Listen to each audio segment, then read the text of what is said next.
আসসালামু আলাইকুম ভিউয়ার্স, আজকে আপনাদের সাথে শেয়ার করব কাঞ্চন শাক ভাজি বা সবুজ শাক ভাজি।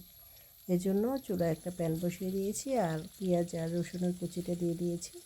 শাকগুলো আগে আমি কেটে ধুয়ে নিয়েছি। আর এখানে চিংড়ি মাছ দিয়ে এটাকে রান্না করব। এই শাক অনেকে অনেকভাবে খেতে পছন্দ করেন। কেউ শাক ভাজি খান, কেউ শাকের ঝোল খান, আবার কেউ বিভিন্ন ধরনের মাছ দিয়ে শাক রান্না করেন। তবে কাঞ্চন শাক কিন্তু লাল শাকের আরেকটা ভার্সন। এখানে সামান্য লবণ দিয়ে এটা একটা কালার করে ভেজে নিচ্ছি।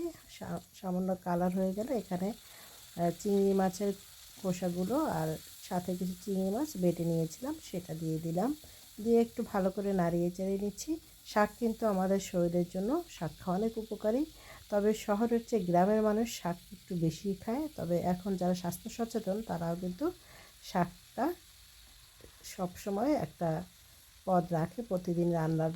ভালো রান্নার সাথে সাথে শাক খেলে শরীরের বিভিন্ন রোগ শোক আমাদের সেরে যায়। যারা সচেতন তারা কিন্তু সবসময় শাকটা খেয়ে থাকেন। শাকগুলো ভালো করে ধুয়ে কেটে ঢেকে রেখেছে, মানে পানিটা ঝরিয়ে রেখেছিলাম। এবার এগুলোকে দিয়ে একটু ঢেকে দিয়েছিলাম 5 মিনিটের জন্য মিডিয়াম আঁচে রেখে।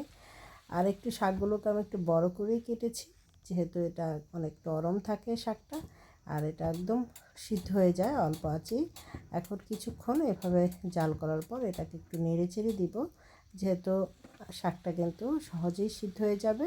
আর এখন পর্যন্ত কোনো ধরনের এখানে মরিচ আমি ইউজ করিনি। শাক রান্না করতে কাঁচা মরিচটাই কিন্তু আমি সবসময় প্রেফার করি।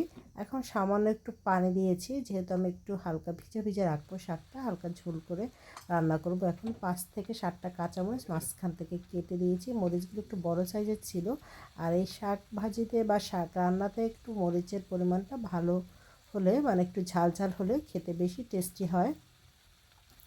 আর কাঁচামরিচের ঝালটা খেলে কিন্তু ক্ষতি নেই, কারণ কাঁচামরিচে আছে ভিটামিন সি। আর শুকনো মরিচটা কিন্তু আমাদের বিভিন্ন ধরনের ক্ষতি করে, বিশেষ করে গ্যাসের সমস্যা হয়, তাছাড়া অনেক সমস্যা হয়। এই জন্য কাঁচামরিচটাই কিন্তু সবসময় এটা বেশি খাওয়ার মানে চেষ্টা করবেন।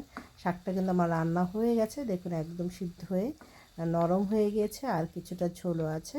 আমি এই পর্যায়ে এটাকে চুলাটা অফ করে দিব। আর এইভাবে গরম ভাতের সাথে কিন্তু এই শাকটা ভালো লাগে খুবই। আর বাচ্চা বড় সবারই খাওয়া দরকার, তাই বাচ্চাদের কিন্তু চেষ্টা করবেন খাওয়ানোর জন্য। আজকের মতো এই পর্যন্তই। ধন্যবাদ সবাইকে।